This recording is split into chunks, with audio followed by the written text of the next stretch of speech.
Se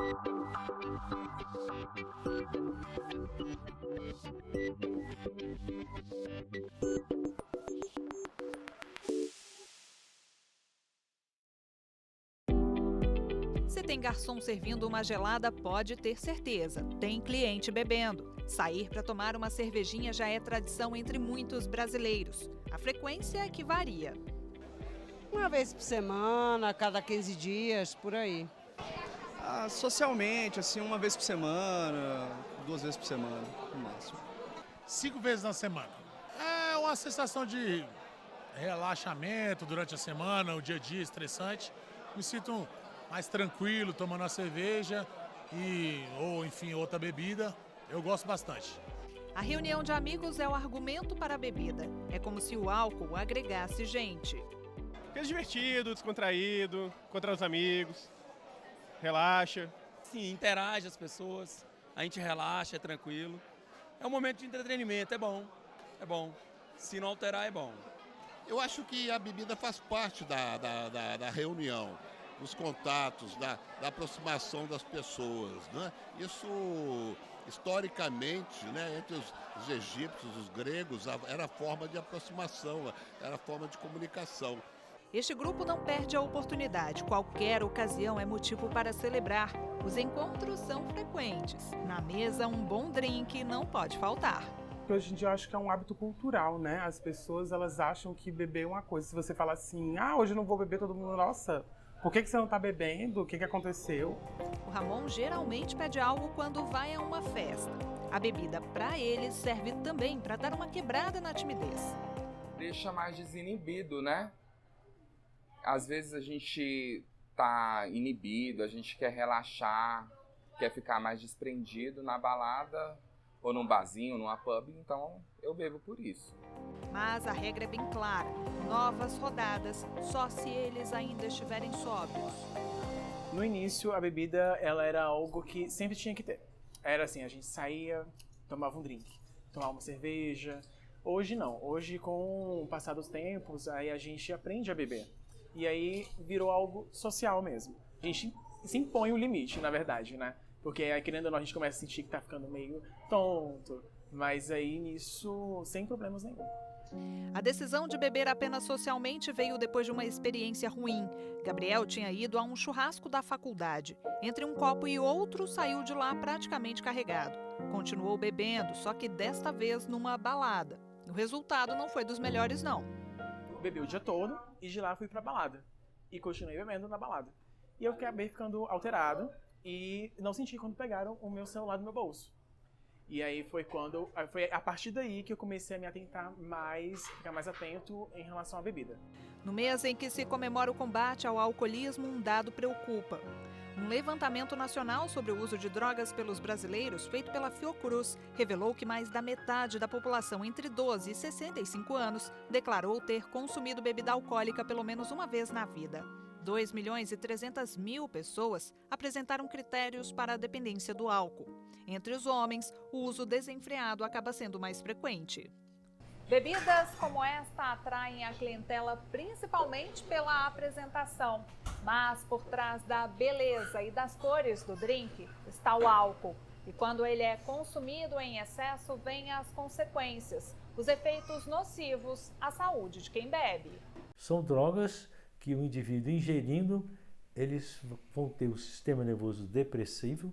Então, com isso, eles têm uma tendência de mudar muito o seu comportamento. Ficam depressivos e, ao mesmo tempo, eles perdem um pouco, o sistema nervoso central fica muito lento, a pessoa fica lerda, a pessoa não tem raciocínio rápido.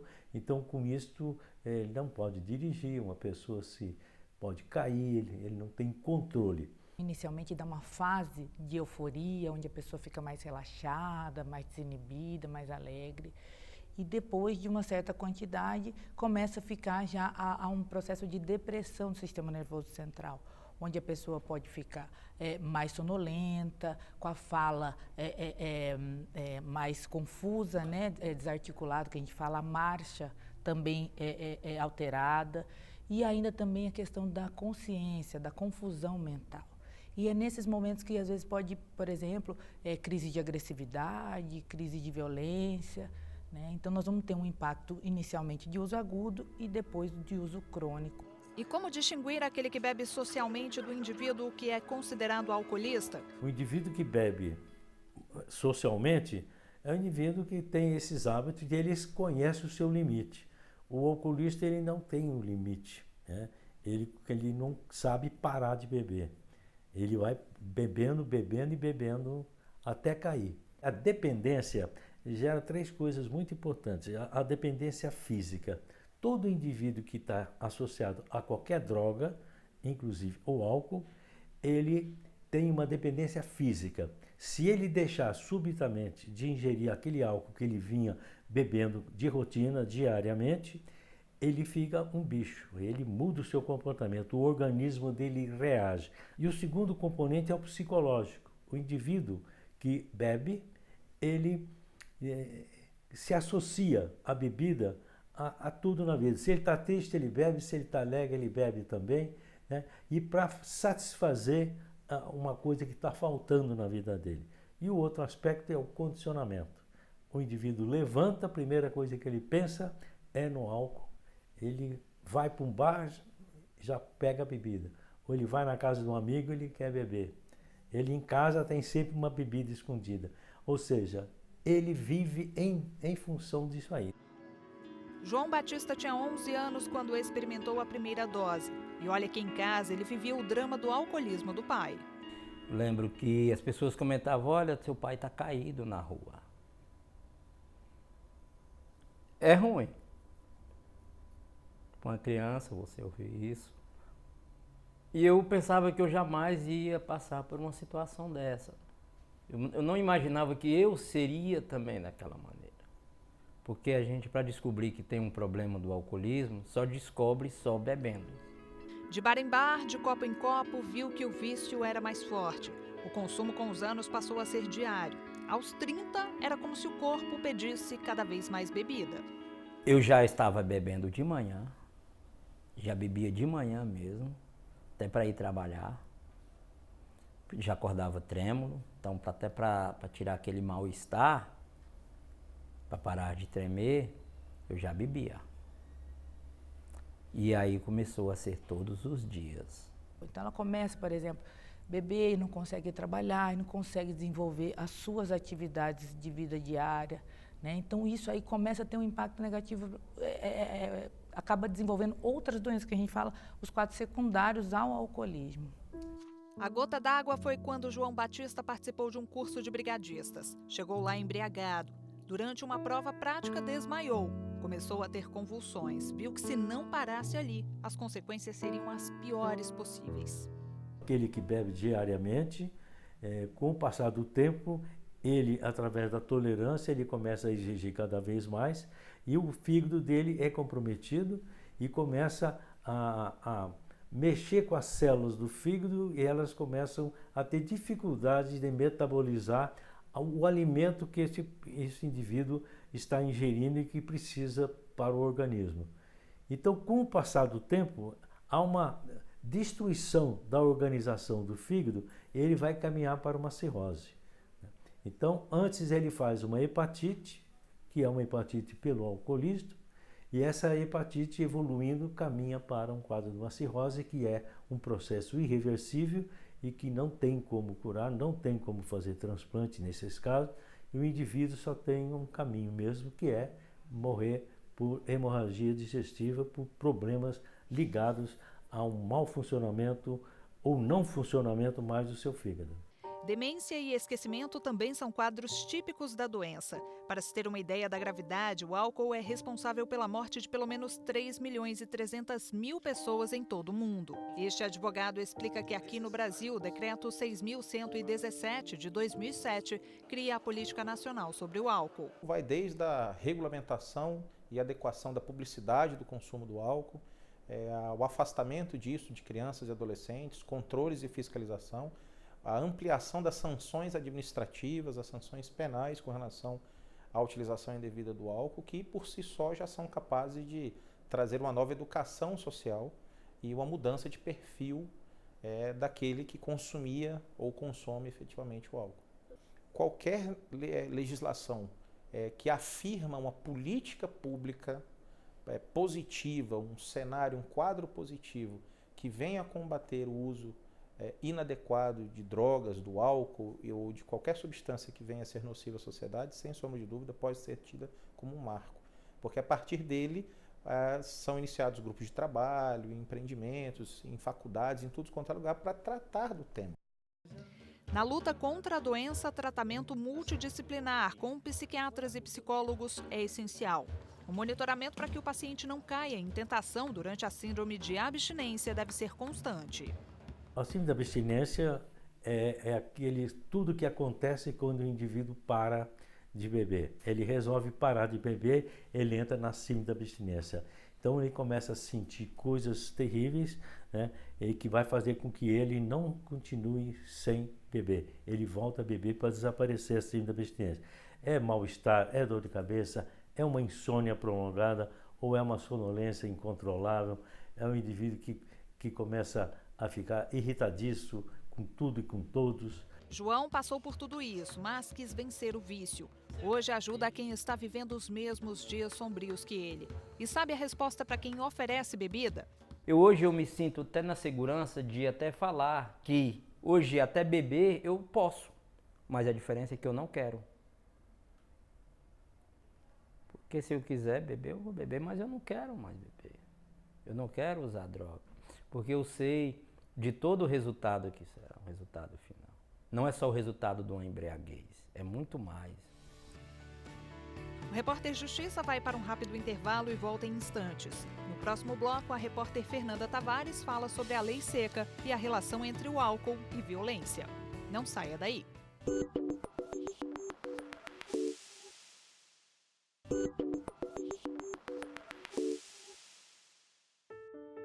É com dor e saudade que a Rose olha o álbum de fotos da família.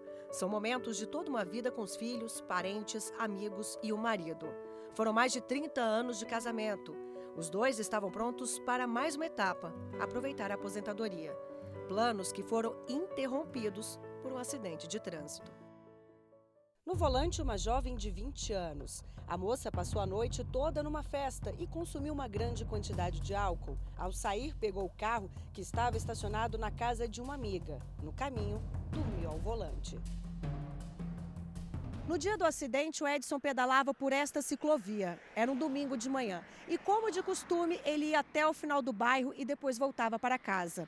A esposa estranhou a demora. É que, geralmente, ele levava mais ou menos 1 hora para fazer todo esse percurso. Só que aí, 2 horas depois, ela recebeu uma ligação no celular dela. Era um bombeiro contando tudo o que aconteceu. A motorista foi presa, mas acabou liberada após pagar uma fiança de R$5.000. O laudo apontou que o consumo de bebida alcoólica foi bem acima do permitido por lei. Ela cometeu um crime, ela sabia que a bebida e a direção causam transtornos que não tem mais volta. Matou uma pessoa, não tem mais como consertar. É diferente de derrubar um poste. É diferente de perder a carteira por uns dias.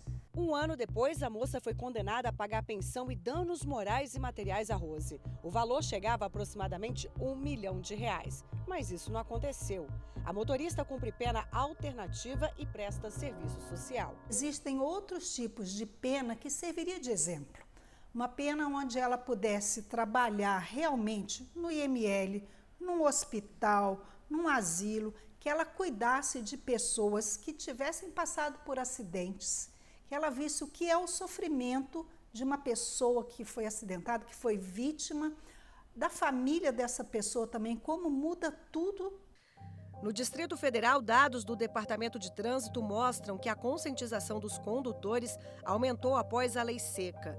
Desde que a medida foi sancionada, houve diminuição de 52% no número de mortes no trânsito. Porém, muitos motoristas continuam se recusando a fazer o teste do bafômetro. Em 2019, o número de carteiras de motoristas suspensas cresceu 85%. Ao todo, quase 5.000 condutores perderam o direito de dirigir entre janeiro e outubro deste ano.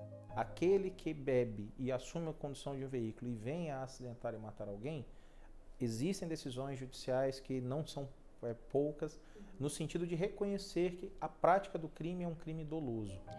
Rose acredita que a história dela pode servir de exemplo para outros motoristas e defende uma fiscalização maior. É difícil, mas a paisagista tenta levar uma vida normal. Já são quase 4 anos de uma dor que nem ela sabe explicar ao certo. Tínhamos terminado todo um ciclo de deixar os filhos bem, o netinho chegou, aquela alegria, e de repente abre-se um buraco no chão, a gente cai lá dentro e para sair desse buraco não é um mês, não é um ano, é muita luta. A Paula quase viveu uma história trágica também, só que ela estava do outro lado, seria a causadora de um acidente. A gente bebeu muito e eu voltei para casa dirigindo. No dia seguinte eu ouvi uma reportagem dizendo que uma pessoa tinha sido atropelada e que tinha falecido no local e a pessoa não tinha socorrido. Então aquilo me preocupou, falei, nossa, será que fui eu? Olhei o carro para ver se tinha acontecido alguma coisa, não tinha acontecido nada e dali por diante eu falei, nossa, não dá. É uma vida que está em perigo fora quando a gente bebe, até a nossa mesmo, né? Hoje em dia, Paula nem pensa na combinação entre o álcool e direção. A mudança de comportamento foi brusca. A atenção é redobrada também com os filhos. Eu já pergunto quem vai comigo, entro em contato com a família e naquele dia, mesmo estando em casa, eu não bebo. Porque eu sei que eu vou ter que ir levar e ter que buscar. Eu faço a minha parte. Eu cumpro a lei, eu sei que não é só no bolso que vai doer, ele pode me dar uma dor muito maior, que é a perda de um filho, ou ter aquela história de que eu não vou conseguir dormir a vida inteira, colocar minha cabeça no travesseiro por ter provocado algum acidente por conta da bebida. E ter feito um pai e uma família ter perdido um filho ou um marido. Então, assim, a lei seca, ela só, como é que eu posso dizer? Ela só aumentou essa minha responsabilidade. Nas ruas, encontramos mais motoristas responsáveis que não misturam álcool e direção. Quando a gente sai, só pede Uber e vai para casa. Não tem essa de dirigir, né? Você tem que ter responsabilidade com a sua própria vida e com a vida dos outros, né? Na hora de entrar no carro. Então, o bar tem que ser motivo de celebração, não de você correr riscos depois, né? Os homens se envolvem mais em acidentes de trânsito após beber. Aproximadamente 14% deles, com idades entre 12 e 65 anos, pegaram no volante depois de consumir bebida alcoólica. Já entre as mulheres, esta estimativa foi de 1,8%. Quase 4,5 milhões de pessoas alegaram que discutiram no trânsito sob efeito de álcool. Cerca de 3 milhões eram do sexo masculino. Isso se torna um grande problema, né? A ponto de os motoristas, né, crescerem, ficarem agressivos, né, buzinarem, enfim, descerem dos seus veículos, agredirem, enfim, estando ou não sob o efeito de álcool. Quando a pessoa está sob efeito de álcool, é como se ela crescesse no sentido de se achar, né, com mais direitos ou enfim, né, isso acaba fazendo com que a pessoa se torne violenta. E veja a seguir, você vai conhecer pessoas que lutam pela recuperação de parentes viciados em álcool. E mais, como funciona a terapia de grupos dos alcoólicos anônimos no país. Vamos contar as histórias de superação. É daqui a pouquinho.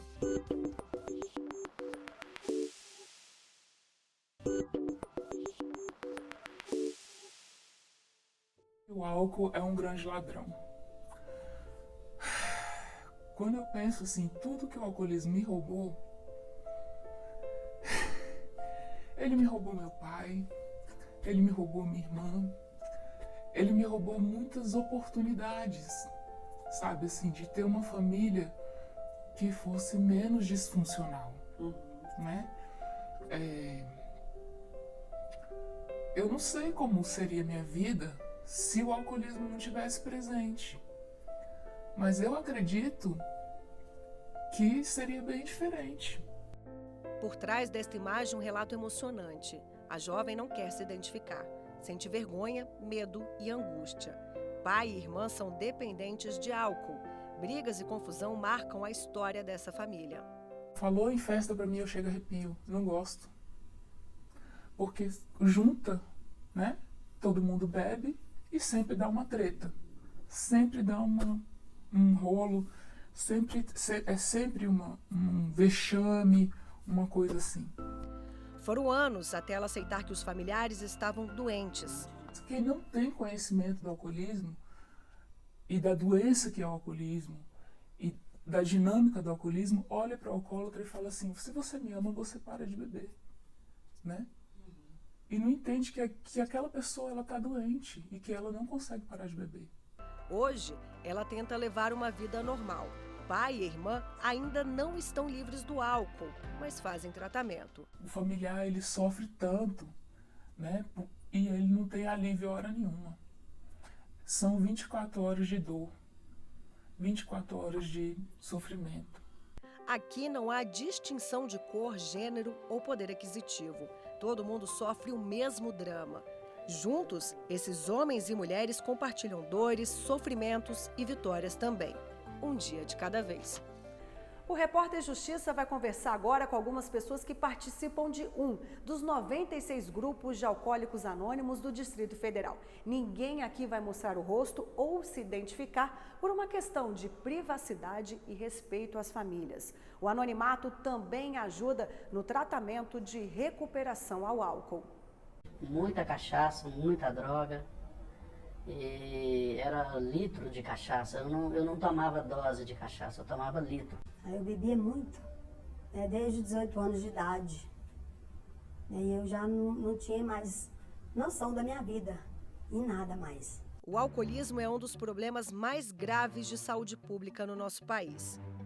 Eu comecei a beber com 17 anos e meio, na faculdade. E aos 20 anos, mais ou menos, já me tornei alcoólatra. Ele levou quase um ano para parar de beber de vez. Há 27 anos não ingere uma gota de álcool. Mesmo assim, continua frequentando o grupo dos Alcoólicos Anônimos. Vivo hoje com dignidade, né, que eu não tinha nenhuma. Eu falo sempre que eu não servia para ser pai, não servia para ser filho, não servia para ser marido, não servia para ser empregado, não servia para ser patrão. Eu não tinha utilidade para nada. E Alcoólicos Anônimos me devolveu. Evitar o primeiro gole é uma lição que faz parte da vida deste homem há 4 anos. Para não cair em tentação, ele conta com a ajuda dos amigos do grupo. De repente eu me identifiquei. Eu foquei em evitar o primeiro gole, participar da próxima reunião, e eu descobri o companheirismo que tem aqui dentro. Que tem aqui dentro da Irmandade de Alcoólicos Anônimos, que aqui é o exemplo de amar o próximo como a ti mesmo. A troca de experiências na terapia motiva o dependente a estar cada vez mais longe da bebida. E a pessoa se autoajuda, ele começa a frequentar esse grupo procurando ajuda porque ele sabe que ele está assim na beira do abismo. Então ele vai lá, se abre, ele fala, ele escuta, ele reflete e todo mundo sai dali com um determinado dever de casa, no sentido de controlar a bebida, né? E não fazer da bebida também um terror, né? Mas colocar a bebida no lugar dela. Foi assim que esta mulher conseguiu abandonar o vício, mas a procura por ajuda demorou. No caso dela, o consumo de álcool era feito na companhia do marido. Quando eu casei, meu marido bebia. Aí, para eu não aturar o bêbado, aí eu falei para ele, ó, faz o seguinte, eu vou aprender a beber, porque eu bebo com você. Aí aprendi a beber com meu marido. Eu fazia as coisas e não me lembrava do que eu tinha feito. Tá? E minha mãe dizia, minha filha, você fez isso? Eu falei, não, mãe, não fiz. Fez, minha filha, você não se lembra, né? Aí, esse aí é o auge do apagamento. Né? Eu fazia as coisas sem saber. Aí eu sabia que o álcool estava me prejudicando. Os exemplos que ouviu foram importantíssimos. Agora, ela tem uma vida saudável, sem álcool e com novas oportunidades. Todo depoimento que se dava em cabeceira de mesa encaixava tudo em mim. Tudo. Parece que a pessoa tinha falado da minha vida na minha cabeceira de mesa. Eu fui me encaixando. Quando eu lembro do meu passado e lembro, né, que hoje o que eu estou fazendo hoje, né, a superação na minha vida, é que quanto mais eu pratico isso, É aí que eu acho que eu preciso mais de Alcoólicos Anônimos, para ficar longe do álcool. Então é nossa manutenção. O Repórter Justiça de hoje fica por aqui. Você pode rever este e outros programas no nosso canal no YouTube, TV Justiça Oficial. Acesse também o nosso site, tvjustiça.jus.br. Quer enviar uma sugestão de reportagem? Mande aí a sua dica no repórterjustiça@stf.jus.br. Obrigada pela sua companhia e até mais.